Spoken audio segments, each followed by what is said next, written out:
Bom dia a todos. Que a paz do Mestre Jesus nos envolva hoje e sempre. A gente está fazendo o Evangelho pelo Fonte Viva, né? Ditado pelo mentor do Chico Xavier, o Emmanuel. E o capítulo de hoje é o 171, Testemunho. E o trechinho que é tirado do Novo Testamento, né? Do Evangelho do Novo, diz assim: pois para isto é que fostes chamados, porque também o Cristo padeceu por vós, deixando-vos exemplo para que lhe sigais as pegadas. A primeira carta de Pedro, capítulo 2, versículo 21. Muitos se queixam da luta moral em que se sentem envolvidos depois da aceitação do Evangelho. Quem nunca, de alguma maneira, não questionou, não reclamou o porquê isso comigo, por que eu estou passando por isso, principalmente depois que a gente é apresentado ao Evangelho de Jesus. Quando a gente começa a tentar entender, vem aquela luz, aquele despertamento para nós do que deveríamos estar fazendo, que caminho seguir através do Evangelho de Jesus. Quem não passou por isso? Quem não passou por isso? Então ele diz assim, em caminhos diferentes, eles sentem-se modificados. A partir do momento que você é apresentado ao Evangelho, que você começa a entender o que Jesus está tentou nos mostrar e nos ensinar, a gente começa de alguma maneira a sofrer algumas modificações, a gente começa a se modificar de alguma maneira. E aí, não mais a gente mergulha na corrente escura da vaidade. Aí vem o despertamento para a gente estar tentando trabalhar a vaidade.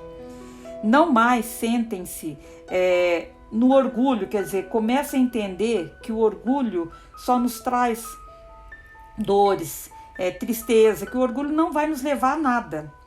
Não mais se compadecem com o egoísmo. Quer dizer, entendem que nós não estamos aqui para pensar só em nós, e sim na coletividade, trabalhar mais o quê? A nossa fraternidade. Tentar trabalhar o egoísmo eliminando. E não mais se rendem ao culto da discórdia.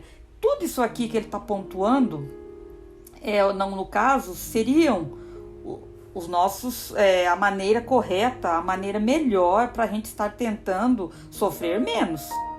Isso aqui ele está nos dando um alerta, um despertamento para quê? Para a vaidade, para o orgulho, para o egoísmo, para a discórdia. A gente sabe que são defeitos que só vão atrasar a nossa evolução, que só vão trazer tristeza para a gente, mais dificuldade, né? Vai dificultar mais a nossa passagem por aqui. Mas também não quer dizer que a gente vai conseguir já trabalhar isso. Isso aqui é um alerta, é um despertamento para que a gente consiga enxergar isso dentro de nós através da nossa reforma íntima e tentar. A gente fala tentar porque muitas vezes a gente sabe qual que é o caminho, a gente entende e vê tudo isso. Só que muitas vezes a gente não consegue ainda vivenciar e colocar em prática isso que Jesus está nos pedindo. É fácil? Não, gente. A gente sabe que aqui é uma escola. A gente está num planeta que, se a gente não tiver muita fé, muita esperança, acreditar muito em Deus, a pessoa se afunda, ela começa a questionar muita coisa, começa a entrar em depressão, desacreditar nessa justiça de Deus. Porque a gente sabe que a todo momento a gente é testado, a todo momento vem uma provação, vem uma lição para nós. Mas aí sim vem a sabedoria nossa, de estar tentando entender o porquê que você está passando por aquilo. Será que é por acaso? Deus é injusto? Deus quer que a gente sofra? Não. Eu sempre comento nos evangelhos, nós que somos imperfeitos, por mais imperfeito que nós somos, nossos filhos, se o filho muitas vezes não está indo pelo aquele caminho que a gente gostaria, que a gente tentou mostrar, ensinar e tentou dar um clarão, a gente não vai torcer e não vai querer que eles consigam sair daquilo. A gente vai sempre estar torcendo pelo nosso filho, pelos nossos amigos que a gente gosta e ama de paixão. Isso é a mesma coisa Deus com a gente.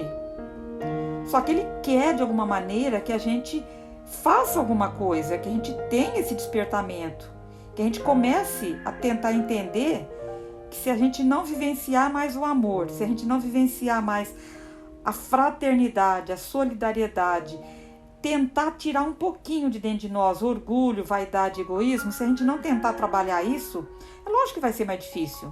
Mas não é que Deus está castigando a gente. Não, Deus não castiga ninguém. É nós mesmos, através das nossas atitudes, através das nossas ações, da maneira como a gente se comporta frente a isso. E aí ele coloca assim: sentem-se expostos a dolorosos processos de burilamento. Quer dizer, quando nós, espíritos, sentimos que aquele processo, aquela lição que a gente está aprendendo para nos melhorar, para nos burilar, ela é muito dolorosa. E aí admitem padecer mais que os outros nessas angustiosas provas.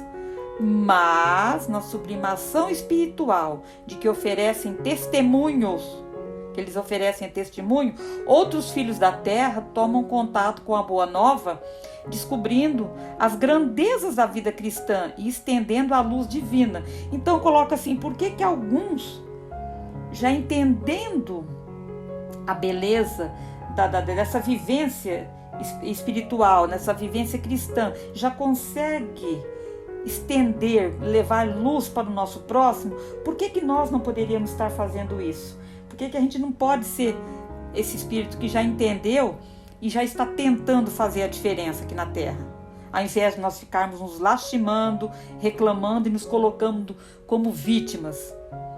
E se nós nos encontrarmos, pois, em extremos desajustes na vida íntima, quer dizer, em determinado momento, se nós estivermos num desajuste tão grande aqui dentro do nosso coração, diante dos problemas que são suscitados pela fé, que a gente saiba superar corajosamente os conflitos da caminhada, optando sempre pelo sacrifício de nós mesmos em favor do bem geral, ao invés de vez que não fomos trazidos à comunhão com Jesus simplesmente para o ato de crer, mas para contribuir na extensão do reino de Deus, ao preço da nossa própria renovação.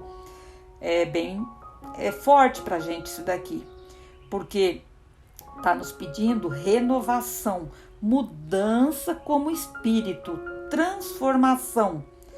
Hoje eu deveria estar melhor do que eu fui ontem, para que amanhã eu ainda seja melhor.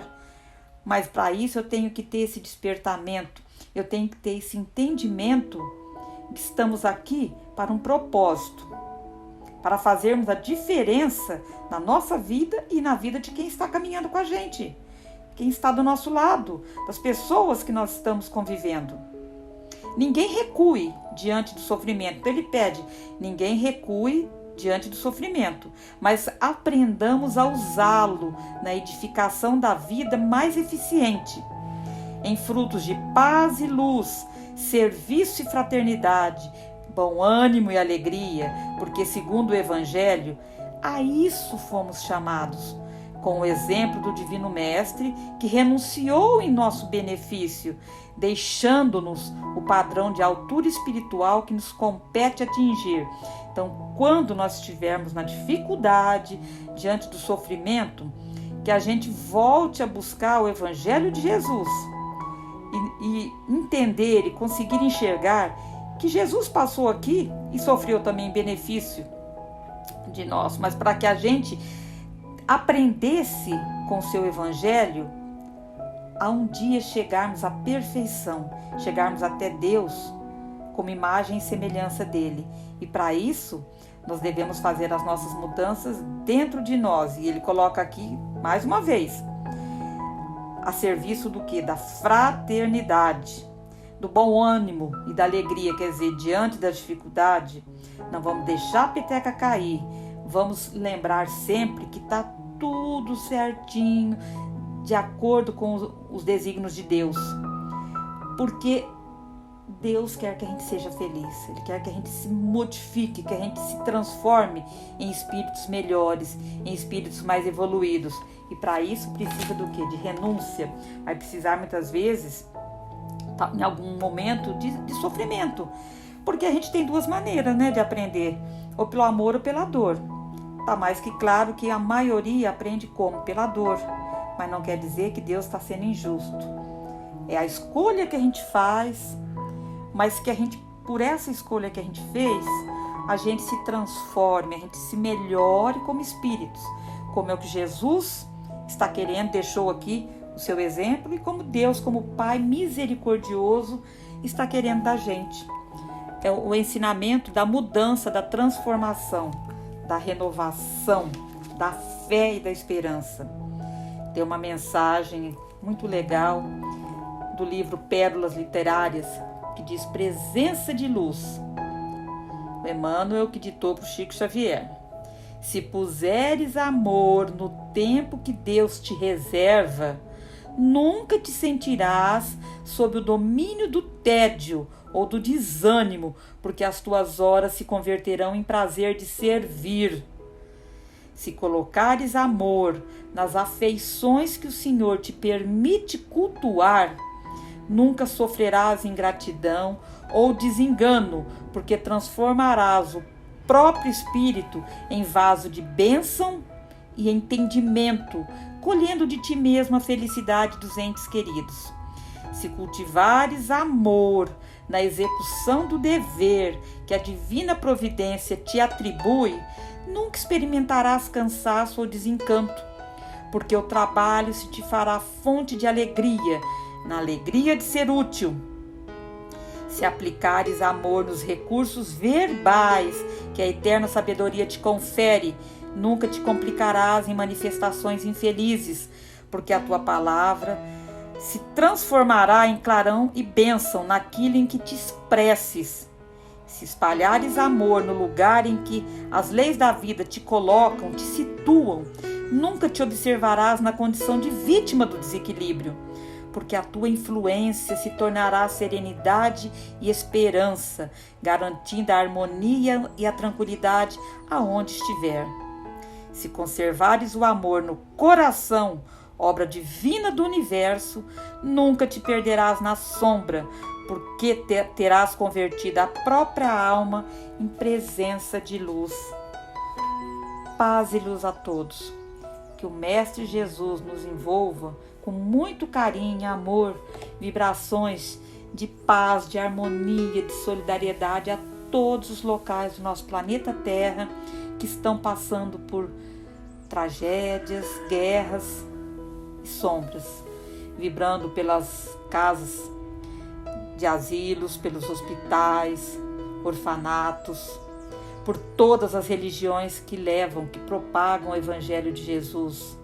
Vamos vibrar por um caso difícil que possamos conhecer, pelos nossos parentes, amigos, vizinhos, e vamos pedindo permissão ao Pai para vibrar por nós mesmos.